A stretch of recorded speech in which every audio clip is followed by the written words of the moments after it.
Guilt trips are inappropriate projections of guilt that are intended to make you feel ashamed and bad about yourself. People frequently use guilt trips to get what they want or to feel better about themselves at the expense of your emotional well being.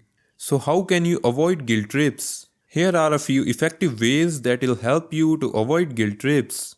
Number 1. Identify your desires. This might sound simple, but figuring out what we need and want in a relationship is not always easy. In order to communicate assertively, you must understand what you want before you can say it directly and clearly. Allow yourself to experience and identify your feelings, thoughts, needs, and desires.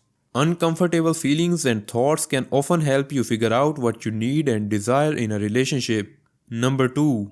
Listen with empathy. It's hard to listen when someone refuses to admit there is a problem. But start the conversation by pointing out their behavior, then allow them to express themselves.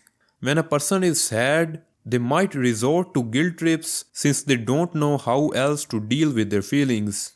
They may find it easier to speak directly in the future if they realize they can share their sadness and, more importantly, that you will validate their suffering. Number 3.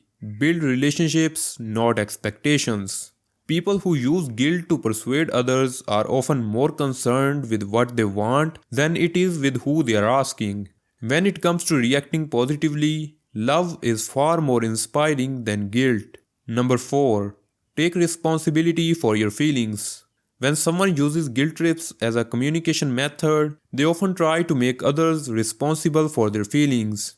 If someone else is to blame for your painful emotions, should not they be held accountable? In a divorced family, a mother might tell her daughter, "If you go with your dad this weekend, I'll be all alone.